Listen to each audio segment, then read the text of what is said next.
Di sana, di sana.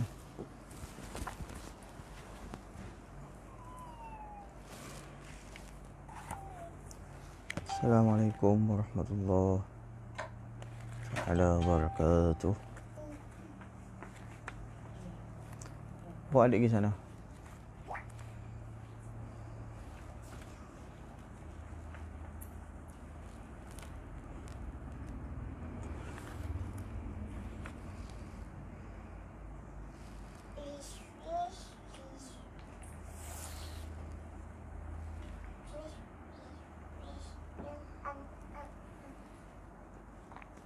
Umi. Assalamualaikum. Komen tuan-tuan. Suara macam mana?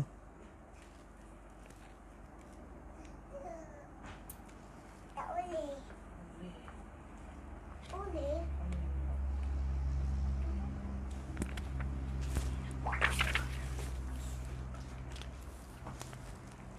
Ya Allah, ya Allah.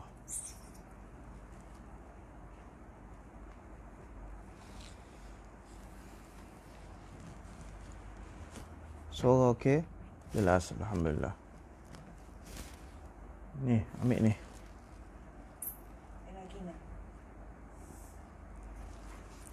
InsyaAllah malam ni muka surat berapa, Hakim?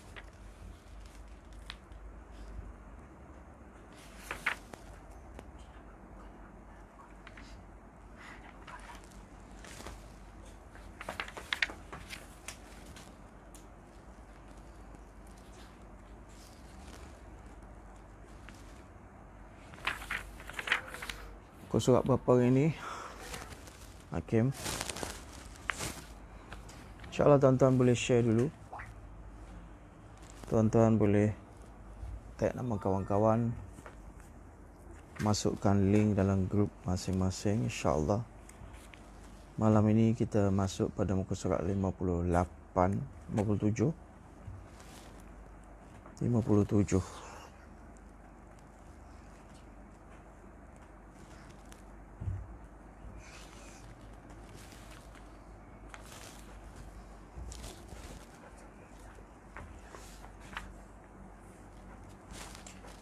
Pada bab yang ke-10 pada menyatakan riak, ya.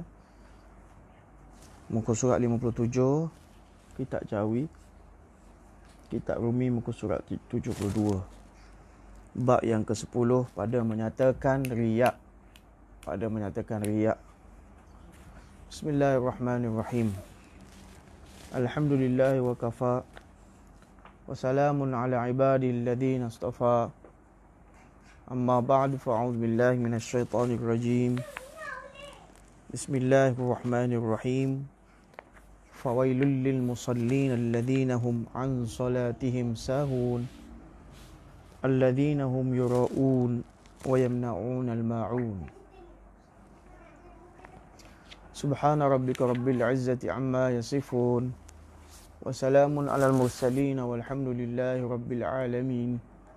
Allahumma salli ala Sayyidina Muhammadin wa ala ali Sayyidina Muhammadin wa barik wa sallim.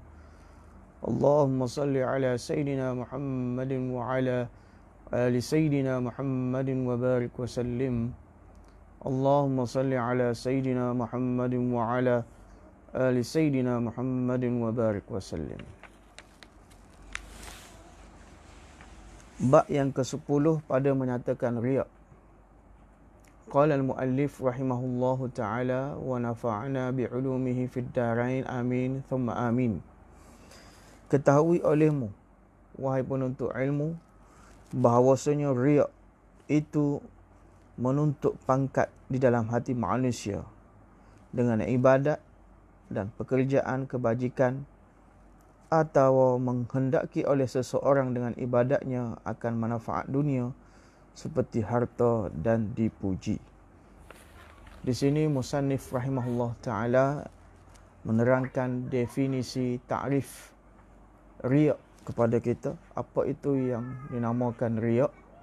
Maka musannif kata, ketahui olehmu bahawasanya riak itu, penyakit riak itu apa benda? Riak itu menuntut pangkat di dalam hati manusia dengan ibadat dan pekerjaan perlakuan kebajikan. Makna kata satu orang itu buat ibadat, satu orang itu buat kebaikan, satu orang itu buat pahala, bukan niat khalisatan lillah, bukan niat untuk mendapat keredaan Allah, untuk mendapat tumpuan Allah, malah ibadat yang dia lakukan, malah kebaikan yang dia kerjakan semata-mata nak menuntut pangkat, kedudukan, pujian di sisi manusia, bukan di sisi Allah. Itu yang dinamakan riya. Ataupun ta'rif yang kedua, menghendaki oleh seseorang dengan ibadatnya akan manfaat dunia seperti harta dan pujian. Ataupun makna yang kedua, satu orang itu melakukan ibadat, melakukan kebaikan bukan kerana Allah, malah dia nak dapat manfaat dari sudut dunia dia. Apa manfaat dari sudut dunia? Dari segi harta. Dia tunjuk dia seorang yang wara', dia seorang yang abid, kuat melakukan ibadat, seorang yang mutasaddiq, seorang yang bersedekah, kuat melakukan sedekah semata-mata nak dapat harta, nak dapat pangkat, nak dapat pujian dan sanjungan orang ramai, bukannya nak dapat mardatillah, keredaan Allah Ta'ala. Itu yang dinamakan riya. Ya. Maka dia akan pergi lebih jauh lagi.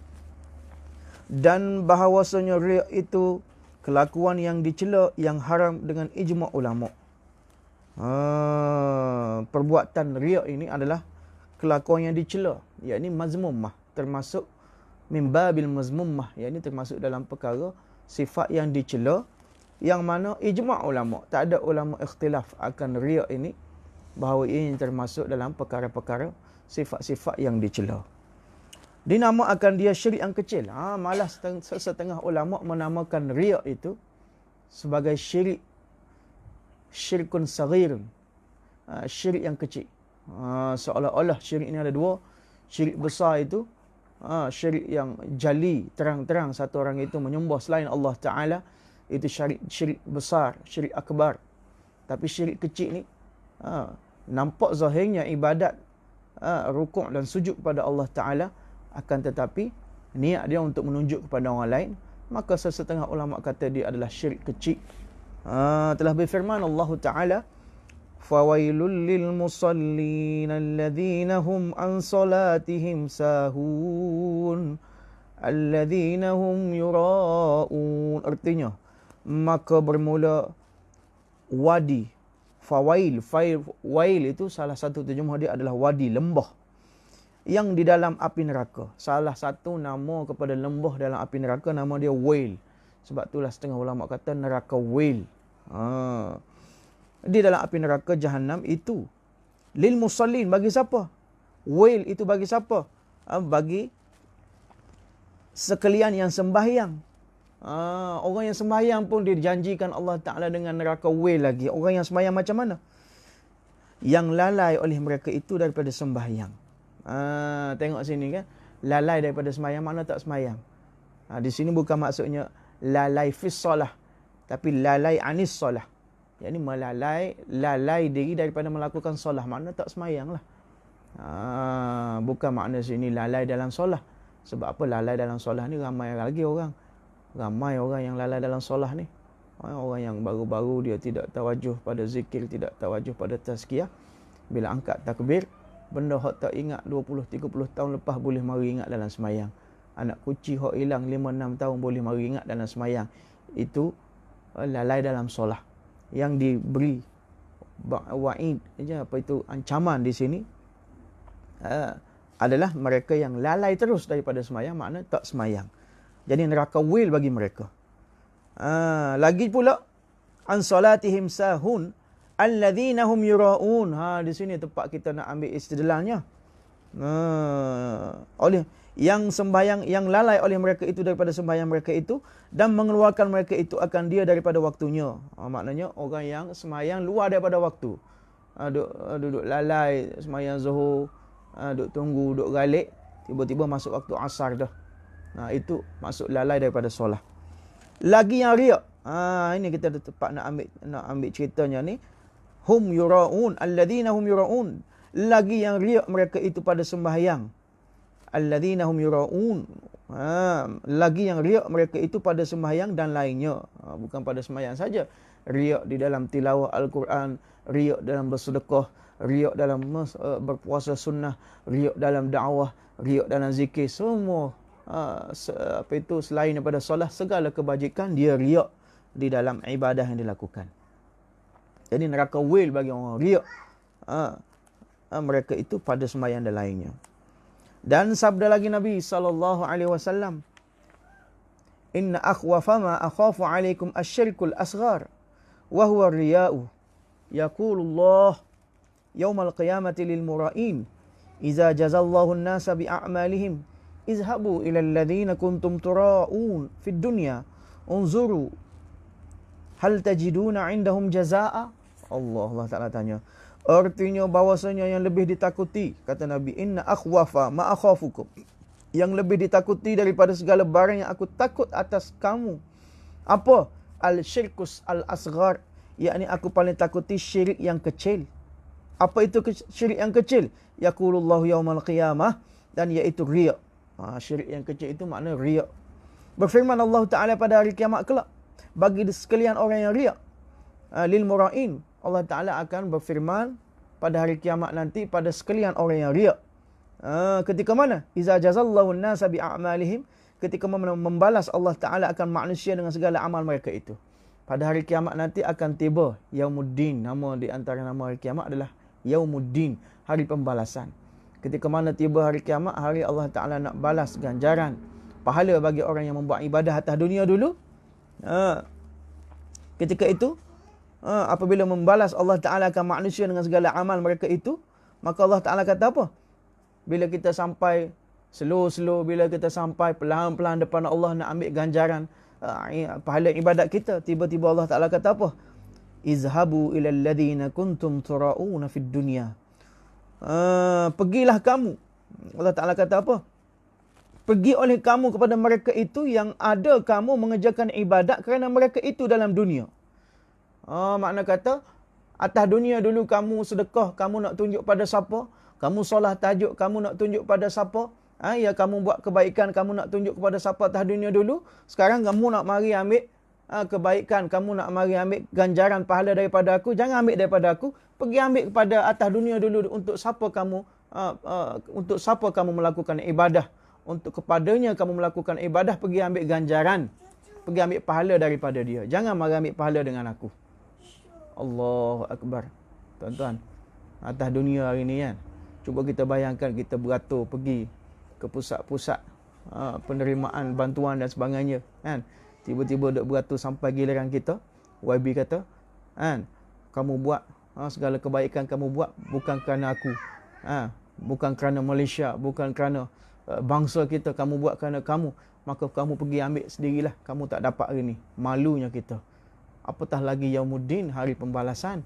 Bila sampai depan Allah, Allah Ta'ala kata, izhabu ila alladhina kuntum tura'una fid dunya. Pergi kepada orang yang mana atas dunia dulu kamu tunjuk kepada dia segala ibadat kebaikan kamu, pergi ambil segala ganjaran pahala daripada mereka itu. Mana kita nak letak muka kita ni, tuan-tuan? Unzuru hal tajiduna indahum jazaa. Tak habis lagi. Tilik oleh kamu, adakah mendapat kamu pada sisi mereka itu akan balasan?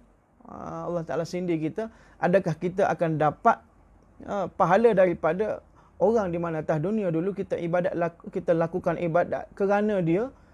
Allah Ta'ala sindir kita seolah-olah kita memang tak akan dapat pahala apalah. Kenapa? Zat yang memberi pahala hanya sahaja Allah Subhanahu Wa Ta'ala. Makhluk selain Allah Subhanahu Wa Ta'ala tak dapat memberi balasan ganjaran kepada kita di atas apa saja amalan yang dilakukan, walaupun kita lakukan kerana atas dunia dulu, kerana amir, kerana mak ayah, kerana guru, kerana ustaz dan sebagainya. Ustaz, guru kita atas dunia dulu, siapa-siapa pun tak dapat memberi ganjaran pahala kepada kita. Unzuru hal tajiduna indahum jazaa, kata Allah Ta'ala. Tilik oleh kamu, adakah mendapat kamu pada sisi mereka itu akan balasan. Artinya tiada kuasa mereka itu membalas amal ibadah kamu. Makna nak kata bahawa mereka itu tak ada kuasa untuk balas segala ganjaran pahala kepada kamu. Maka tiada faedah bagi riya itu. Jadi kalau mereka, orang yang mana kita buat ibadah kerana dia tidak ada kuasa untuk bagi ganjaran pahala kepada kita, maka riya kita tadi sia-sialah. Tak memberi manfaat kepada kita. Bahkan kamu rugi dengan penat saja, tiada mendapat pahala. Malah riak kita jadi rugi saja, kosong, tak mendapat apa-apa pahala, tak mendapat apa-apa manfaat. Yang dapat hanyalah penat saja. Penat saja.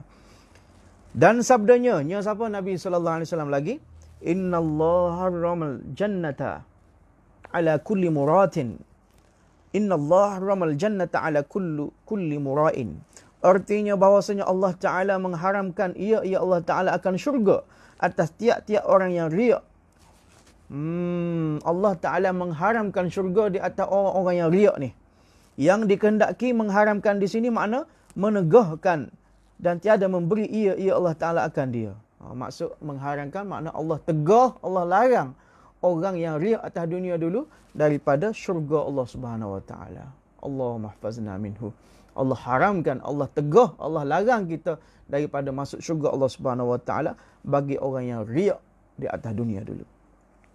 Dan sabdanya lagi sallallahu alaihi wasallam, rihul jannati yujadu min masirati 500 amin wala yajiduha man talaba ad-dunya bi'amalil akhirah. Artinya bermula bau syurga itu dapat dicium akan dia daripada perjalanan 500 tahun dan tiada mencium akan dia oleh mereka yang menuntut dunia dengan amalan akhirat. Allah, Nabi SAW bagi tahu bahawa seorang nak masuk syurga ni, jarak 500 tahun perjalanan pun dah dapat bau syurga. Sebelum masuk syurga ni dah dapat bau syurga. Kita buat tamsilan atas dunia ni, kita nak pergi kepada satu tempat contoh, kan? Contoh di Subang, Sunway Legung contohnya, kan? 2 kilo, 3 kilo tu dah nampak apa tu buai apa orang panggil tu, kitaran buai tu, segala funfair tu kita dah nampak dah. Dah bau dah dia punya aura, wap dia. Dah bau, dah nampak daripada 3 km. Demikian syurga nanti, bukan nampak 500 tahun perjalanan. Kan? Jarak 500 tahun perjalanan tu pun dah dapat rasa bau syurga yang kita nak masuk ni. Tapi bagi orang riak, wala yajiduha man talabad dunia, makna tidak akan mendapat bau syurga. Hatta bau syurga pun tak dapat bagi orang yang menuntut dunia dengan amalan akhirat. Mereka yang menuntut dunia dengan amalan akhirat. Dia buat dakwah, dia berzikir, dia solat, dia bersedekah, bukan nak dapat marbatillah, bukan nak dapat keredaan Allah, bukan nak dapat kasih sayang Allah, bukan nak dapat tumpuan, dapat apa? Dapat tumpuan Allah Subhanahu Wa Taala, malah dia nak dapat dunia daripada akhirat dia. Dia nak dapat habuan dunia daripada amalan kebaikan dia. Maka orang macam ni, usahakan syurga, bau syurga pun tak dapat. Allahumma hafazna minhu. Allah selamatkan kita daripada orang yang melakukan amalan akhirat untuk mendapat dunia. Dan ketahuilah olehmu, siapa? Penuntut ilmu sekalian, bahawasanya riak itu 6 macam. Ada 6 jenis riak ni. Cuba kita cek, cuba kita renung, cuba kita tinjau masing-masing. Tak payah kita nak hulur, nak tunjuk jari kita kepada orang, cuba tunjuk pada jari kita, cuba kita renung. 6 macam riak ni ada tak pada kita? Pertamanya dia kata riak dengan tubuh badan. Kadang-kadang orang tu dia tak kata dia riak. Kadang-kadang perbuatan tak menunjukkan dia riak. Tapi tubuh badan dia itu seperti menunjukkan dia riak. Jadi itu yang pertama, dia kata riak dengan tubuh badan seperti menzahirkan ia, orang yang riak tadi, akan kurus dan pucat badannya supaya disangka akan dia mengerjakan ibadat pada malam hari dan puasa pada siang hari. Dia ni gak puasa siang harinya puasa, malamnya berjaga malam sampai pucat muka-muka. Kuruh keringnya diet, orang duk sangka dia diet. Bila dia tanya, "Apa pucat ni? Kenapa muka jadi cengkung ni?" Dia kata, "Tak berapa nak lena lah tidur malam." "Kenapa?" "Yalah, duk jaga malam sepanjang malam." "Kenapa cengkung kuruh ni?" "Ya, jarang makan sekarang." "Dah kenapa?" "Puasa sunat banyak sekarang ni." Jadi daripada riak tubuh badan, muka pucat dan sebagainya itu adalah riak tubuh badan. Kalau dia niat melakukan segala perkara amalan tadi adalah untuk menceritakan kepada orang lain dengan tujuan untuk mendapat pangkat kedudukan di sisi orang lain, itu riak tubuh badan. Ada tak pada kita? Yang kedua, riak dengan kelakuan. Yang kedua ni riak dengan perbuatan. Seperti menundukkan kepala dan memejamkan mata supaya disangka akan dia memikirkan kelakuan akhirat. Bila duk sembang kedai kopi tu dia duk pejam mata kan. Tunduk kepala, tawaduk, waruknya nampak. Tapi sayang. Kenapa? Supaya disangka akan dia. Supaya dia duduk buat macam tu supaya orang duk anggap dia, duk fikir dia ni sedang memikirkan perkara-perkara akhirat. Disangkakan dia memikirkan kelakuan akhirat. Ada juga lagu tu, itu dipanggil riak yang kedua, riak kelakuan.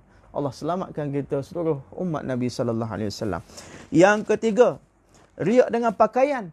Ada juga jenis ketiga ni riak dengan pakaian. Perbuatan tak nampak, tubuh badan tak nampak, pakaian pula. Macam mana?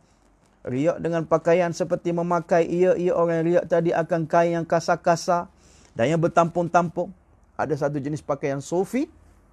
Zaman dulu pakaian kain yang kasar yang dibuat daripada guni dan sebagainya, ataupun pakaian bertampung bercompang-camping supaya disangka orang ramai bahawa dia adalah seorang yang zuhud, bahawa dia adalah seorang yang seorang yang tasawuf dan sebagainya, sufi dan sebagainya. Itu juga riak, dipanggil riak dari segi pakaian. Dan riak dengan pakaian seperti memakai ia akan kain yang kasar-kasar dan yang bertampung-tampung, compang-camping lah, supaya disangka akan dia daripada ahlu tasawuf, supaya orang ramai anggap ni, ini orang ahli baiat ni, ini orang tasawuf ni, ini orang tarekat ni, pakaian dia pun kita cam dah. Jadi niat nak kena jaga. Yang keempat, riak dengan perkataan, qauli pula. Perbuatan tak nampak, tubuh badan tak nampak, pakaian tak nampak, perkataan dia ni jelas. Riak dengan perkataan seperti riak orang yang berpidato dan memberi nasihat dengan Quran dan hadis bagai. Dia kena kepada tok-tok guru, ustaz-ustaz, orang agama, tukang-tukang bayang yang pandai berpidato, pandai tazkiyah, tausiah, nasihat kepada orang ramai, bawa Quran, hadis dan sebagainya. Bawa juga qaulul aslaf, perkataan para aslaf salafus salihin dalam bayan pidato dia, serta sunyi hatinya daripada ikhlas dan benar. Sedangkan hakikatnya hatinya sunyi daripada ikhlas, hatinya sunyi daripada benda yang hak, dan seperti menggerakkan bibir dengan zikrullah di hadapan orang lain.